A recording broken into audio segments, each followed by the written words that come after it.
and welcome to Caledonia Macbrains, a salad of half-baked thought and full-fat daftness. MP George Galloway's support for Iraq has attracted death threats from hundreds of people, including Hollywood star John Malkovich, who said he would like to shoot Galloway. This prompted a concerned special branch to give Malkovich a good talking to. They told him to squeeze the trigger slowly and aim for the head. Signs in the town of Lerwick are to be changed to its old name of Lyervik, which is Norse for creek that smells. The name comes from the Viking tradition of naming a place after the first thing they encounter. It's now wondered if Aberdeen will follow suit and rename the city after the Norse name for man-touching sheep. Scottish researchers have developed a new contraceptive device for men that releases female hormones into the bloodstream. These hormones prevent the production of sperm in 93% of men. The other 7% don't care because they grow themselves a cracking pair of tits to play with.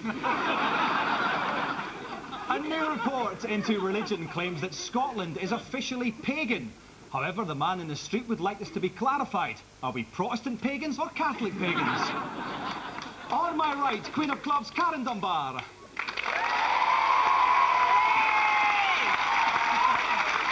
And on my left, Knave of Hearts, Fred McCoy. On Karen's team tonight, a comedian whose act has more bite and bark than a South Korean restaurant menu, Frankie Boyle. And joining Karen and Frankie, a man who as an actor once worked with Michael Winner, and as a fishing presenter worked with lots of other things fat, ugly and slimy, Paul Young. On Fred's team tonight, the TV movie buff who's got a doctorate in metaphysics. And I'd do a great gag about that if I only knew what it meant. Steve McKenna. And joining Fred and Steve, a man who as Doctor Who had to follow greats such as John Pertwee and Tom Baker. That's nothing. Last week, Miss Scotland was sitting in that seat. Sylvester McCoy. We begin this week with Blast from the Past, a round where old clips come home to roost and old gags come home to die. Karen's team, some top-flight vocals for you. I've been all around this great big world and I've flown with all kinds of girls. But I can't wait to get back to Gatwick, to the cutest girls in the world. I wish they all could be Caledonian. I wish they all could be Caledonian. I wish they all could be Caledonian girls. British Caledonian, we never forget you have a choice. We never forget you have a choice.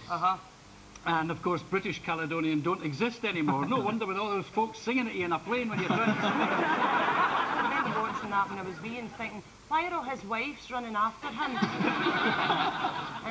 in the airport. But then I realised, as I got older, that they weren't all his wives. Some of them were his girlfriends. That agency have obviously thought, who do we want to appeal to?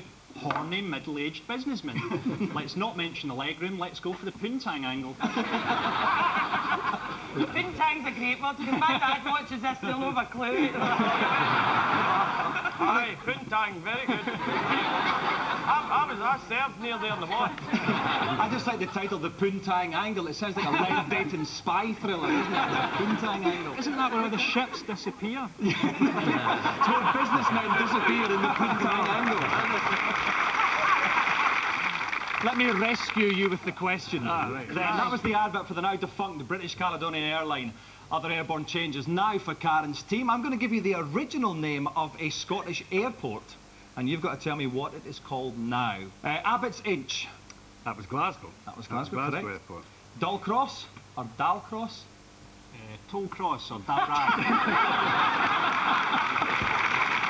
I think it was Inversnacky Airport. That was Inverness. Inverness Airport, yes, that's correct. Dice. Dice. Aberdeen. Correct. And finally, this one for a whopping great point, Turnhouse. I was born and brought up near Edinburgh Airport. Absolutely correct. A point to Clandonbar. Okay, Fred's team, a lesson in smugness for you. Do you know me? In 1960, my name went on this, the British Grand Prix for shooting. In 1969, it went on this, the World Championship for driving. And every year since '69, it's been on this, the American Express card. The speed I travel, I need it. That'll do nicely.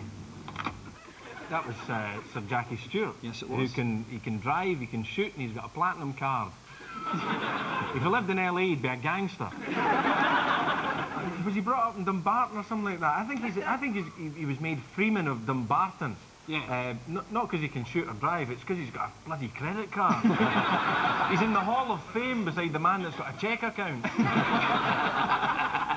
Well, let's face it, if you're brought up in Dumbarton with a bird's name like Jackie, you're going to be shooting and driving.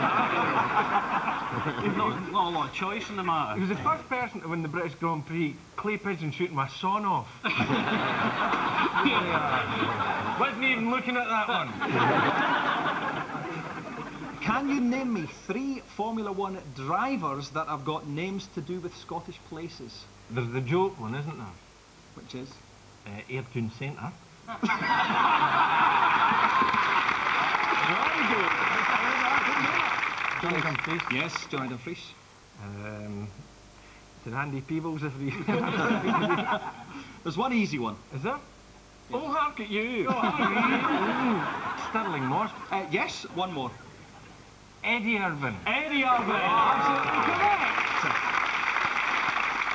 Karen's team, watch and admire. That was a nice nap. Now, down to business. I'm a bit worried about the temporal flicker in Sector 13. There's a bicentennial refit of the TARDIS to book in. I must just pop over to Centauri 7, and then perhaps a quick holiday. Right, that all seems quite clear. Just 3 small points. Where am I? Who am I? And who are you? Has anybody noticed how much Sylvester looks like Doctor Who? That is uncanny. I know, they come up and say that to me all the time. And how much I look like Kate Mara. The only way you could have made that better, Sylvester, if you'd finished at the end and gone, oh, I was pissed last night. Oh, I've regenerated again. Kate Mara, though, was she no in Triangle? Yes, she was. Two-time triangle. In that Doctor Who, we had a party where we were filming it, and I did my party piece, which is spoon playing. And the director and the producer got very excited and stuck it into the story. So I had the privilege of discovering spoons in a technical bit of a machine and pulling them out and playing them all over Kate O'Mara's front. Oh. And my God, did they bounce. It was wonderful. So can we say spoon time? Spoon time, yes. I think that's safe. That was your first ever Doctor Who, Sylvester. Can you remember the plot of that one? It was quite a mad one. I can't remember the plot of any of them, really. I mean, all I tried to do was just learn the lines and not bump into the monsters. I never knew what was happening half the time. Does anyone in the audience know what the story was about? I know what the story was, but I'm a Doctor Who geek. Basically, the Rani had kidnapped geniuses from throughout the universe, including Einstein. They put them into a massive big brain, and they were going to fire a rocket at a planet which was constructed of heavy matter, and that was going to turn it into a time transportation thing, which meant she could recreate the universe in whichever way she wanted. But you stopped it by blowing up the brain before she could blow up the planet. Yeah!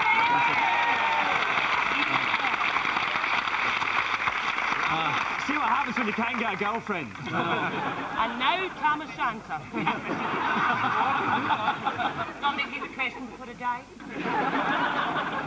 Can you name me Doctor Who's only Scottish sidekick? Is it the guy that's in Emmerdale? It was in Emmerdale. Yes. Seth.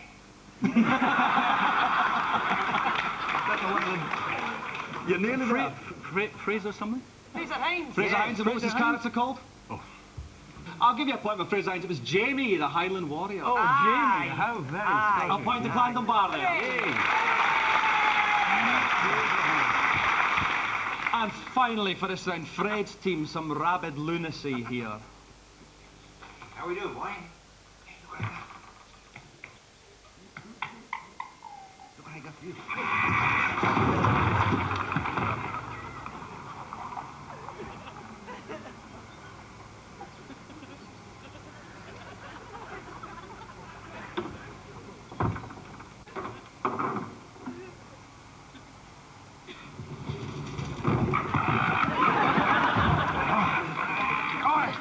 I think that was the pro-hunt lobby video saying that if you don't get rid of foxes by letting toffs chase them on their horses, you'll have to leave it to the middle class with their golf clubs. And look at the trouble that gets you into. Not bad. If the middle class can't sort them out, then it's down to the working class. In fact, that's just too appalling to consider. Neds on horseback. Right? You know, incidentally, Steve, I know you've been away from Scotland a while, and you, for decades, centuries... Time travelling, yeah. They've banned fox hunting in Scotland, but only in the countryside. So it's still okay to chase foxes in the city. You can still run them over. Oh, aye. And I think we should have a govern hunt. And I'm not talking rhyming slang. Stuck into them. I mean, Basil Brush was more frightening than that. Actually, I think that's what it was. I think it was an off-cut from a 1972 Basil Brush Christmas special, and what had happened was it was the first time that guy got his hand out of Basil's arse. And the fox just went nuts. What that proves is that once the fox gets a taste for it... Oh, yeah. There's no going back. That's it. Yes, that was the Mad Death, one of the most terrifying things ever on television. And should you contract rabies, where would you get the injection to cure you? Hospital. Yeah. Not bad. I can't remember the rules. If I give a point, I'd take one away for being a smart ass.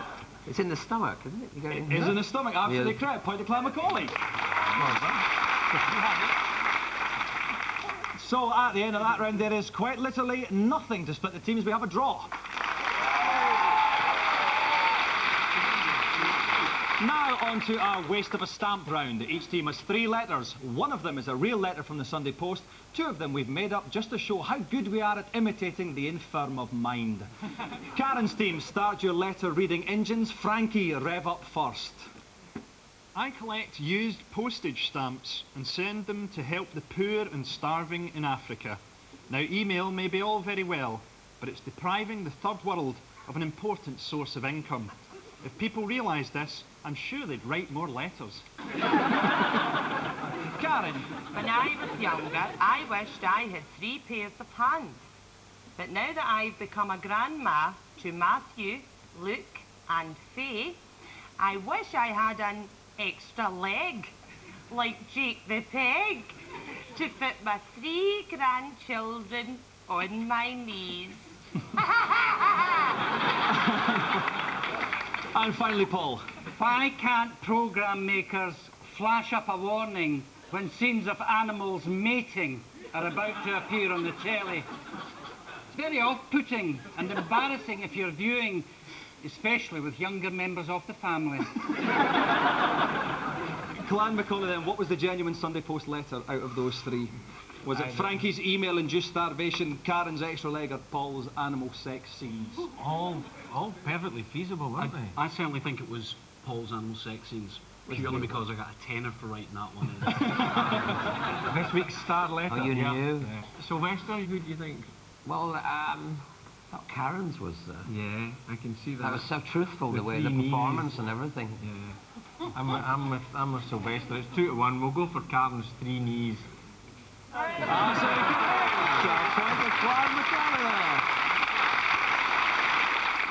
So, Paul, we were talking about animal sex scenes there in your long and illustrious career.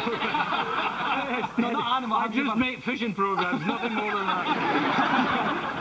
Have you ever had to do sex scenes in the line of duty? I have actually, yes, and they're horrible. Are they? No, because you can't really enjoy them because there's all that many folk watching. Now, I did a film many years ago called Another Time, Another Place, and I had to actually simulate lovemaking with one Phyllis Logan, which should have been a very enjoyable experience, but it's horrible.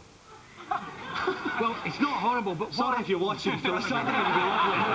What always goes through your mind is what happens if you get a wee stirring down below. You know, it's going to be embarrassing for both of you. So actually, what we did was we didn't quite lie and tap each other, and it was fine. But it's quite an embarrassing, quite an embarrassing thing to do. Too many pictures, images, smells. I feel spent. Fred's team, your turn to mangle some missives. Steve, let's ring out yours first. My husband and I refuse to pay motorway service station prices. So So when... You'll never keep this up. I'll never... same problem as you. I'm never going to keep this up, Paul. Very good. My husband and I refuse to pay motorway service station prices, so whenever we stop, we sit in the car park drinking tea from a flask. It's much cheaper and gives us the chance to laugh at all the people going into the cafes to get fleeced by highway robbery prices. Can you imagine? I think you might have got yourself a carpet warehouse advert out of that, Steve. That was fantastic. You're really good, mate. All right, Fred. More and more parents I see around nowadays carry their children in backpacks. If they just can't be bothered carrying their children properly, why did they even bother having them? It must make people who can't have kids furious.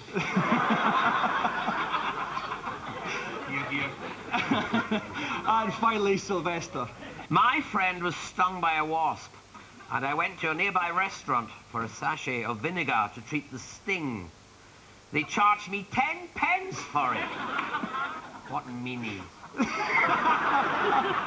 There's the pro, you see. That's it. Okay, Karen's team. Steve's service station swindle, Fred's backpack outrage, or Sylvester's vinegar extortion. I don't trust any of them. From a performance point of view, were any of them more convincing than the others? Yes, Sylvester. Yeah. Let's go for Sylvester, seeing as he acted it so well. Sylvester?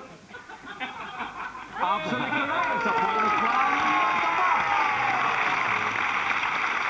And at the end of that round, once again, nothing to split the teams, 3 apiece.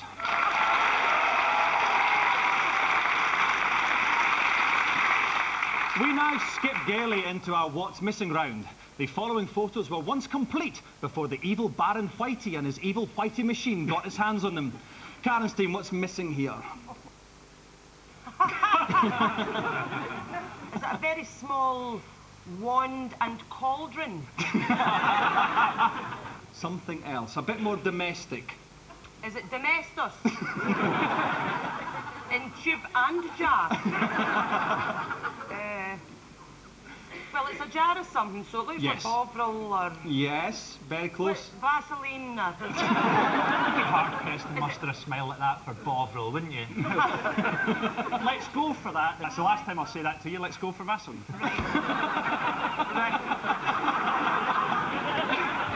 Is it Marmite? It's mother. I need a bit more than that. Marmite and a tube of toothpaste and... Is it some sort of Valium paste that she's got? Well, I brush my teeth with Valium. It's a thought. My teeth are minging, but I'm not happy I don't care. I can't stop. As bizarre as it sounds, Karen, you were absolutely correct with the Marmite and toothpaste. A point to Glandon-Bar. And now for the explanation. Debbie Downey of Aberdeen, who says eating a lot of Marmite has kept her teeth in tip-top condition. Debbie's dentist says he's never given her so much as a filling, mainly because he can't stand to get near the overpowering stench of Marmite. Fred's team, what should be here? Who are we talking about here? Billy Collins. Yes, the man with the Billy. picture. Billy. It's brilliant book. It's brilliant. I love it.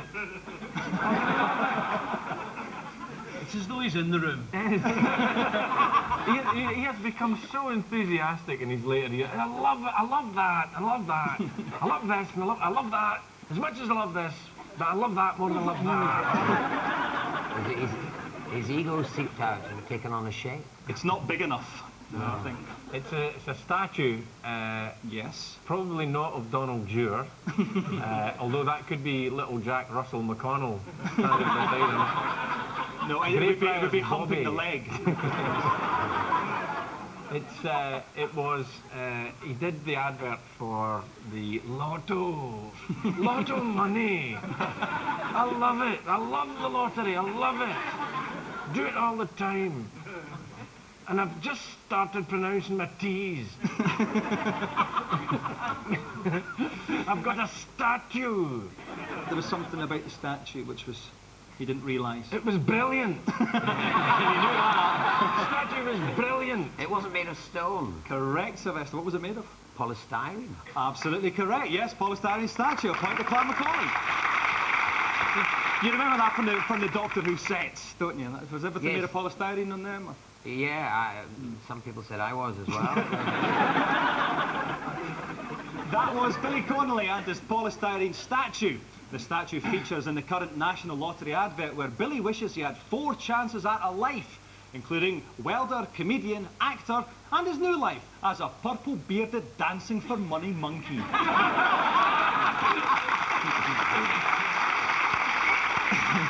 And with an almost impending sense of regularity, once again, we have a tie at the end of that round. Time now for After Heather, so called because it features the light-hearted stories you see on the news after Heather, the sweet-smiling innocent weather girl, has revved off on a Harley in search of some loud music and hot loving.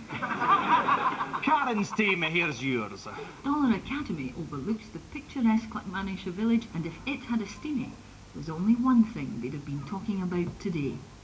It's sort of natural to have boyfriends and girlfriends and hold hands. Oh, it's ridiculous. I thought it was quite funny, actually. 6 inches, or 15 centimetres if you will, is what Dollar Academy's head teacher has set down for young pupils. It's not going to keep people apart, you know, like, if you've got a girlfriend, you're going to see her. What was that? So what was it, the 6 inch? The phrase 6 inches was mentioned in the clip. 6 inches in the clip. But, you know, a lot of boys at that age mistake 6 inches for 6 centimetres. A lot of boys this age still do as well. That's why women can't park cars. Is it that the pupils had to, like the boys weren't allowed to be within 6 inches of the girls? But who decided the 6 inches? I mean, what that measurement? What happens if, you know, a boy's got, there's more than 6 inches? I mean, He's in luck. Yeah. Well done, Frankie. That was absolutely correct. A point to Clandonbar. Yes!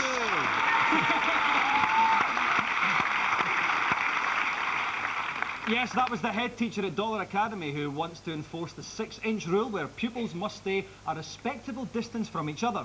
While this rule stops any tomfoolery between the sexes, the downside is that one game of Tig lasted 6 months. Fred's team, here's your little vignette. On the outskirts of Ardrossan stands the Reaper Bar. I said that we would take women to play on the next game. And when we went, they told us they were not going to play us. The second night we went up to play the Kings, they refused to play us because Irene was playing and I was going to play. There's a lot of them who would like to play in the league who were just open for them.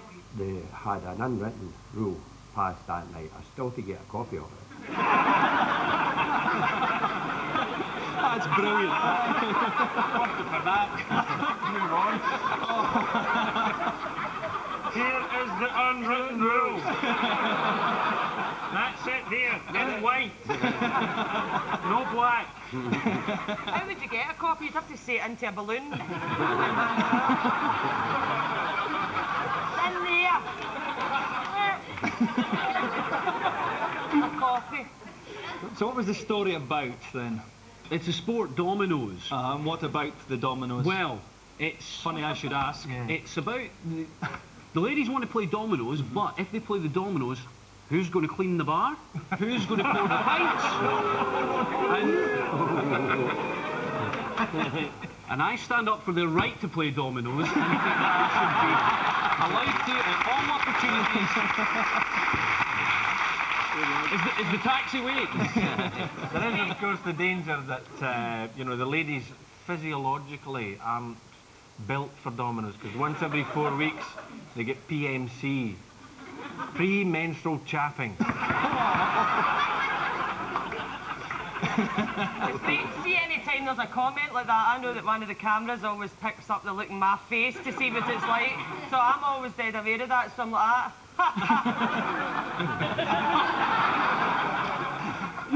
oh, it's only a joke. It's only a sexist, horrible, dirty joke.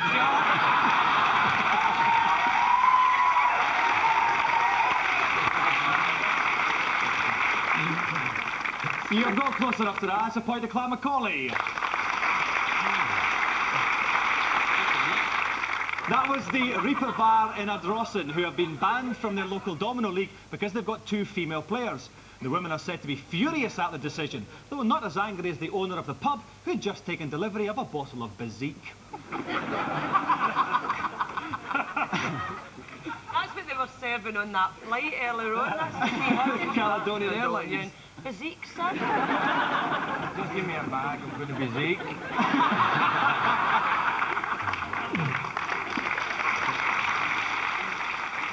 And the fact is that going into the final round, it's still neck and neck, 6 apiece.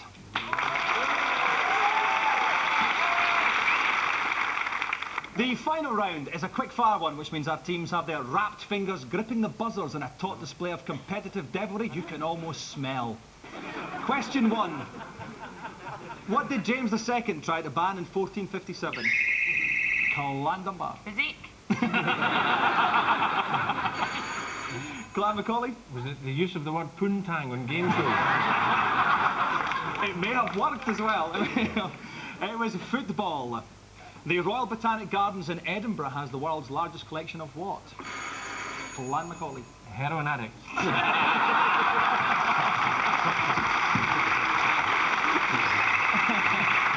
Not quite as picturesque as that Glandamar.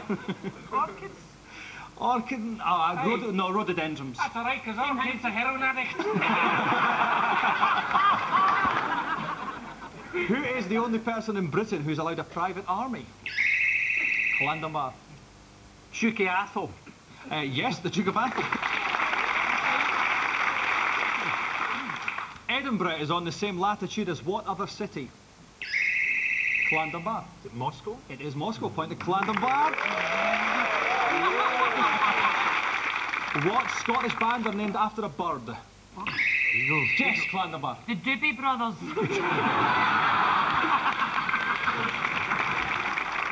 No, the correct answer was Capercaillie. What annual event in Glasgow could be described as a fruit perambulating?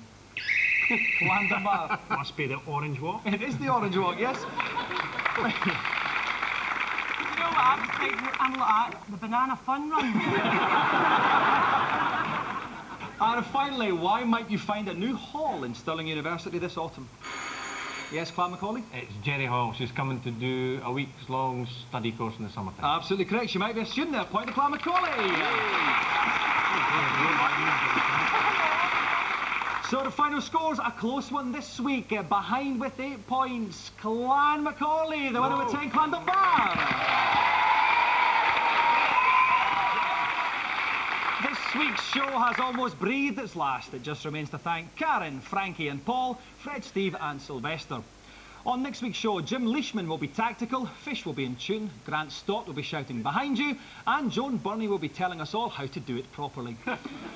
And finally, breaking news. More bad news for David Beckham as he picked up another injury this week. He watched Scotland playing South Korea and split his sides. I'm Dominik Diamond. Thank you very much. Good night.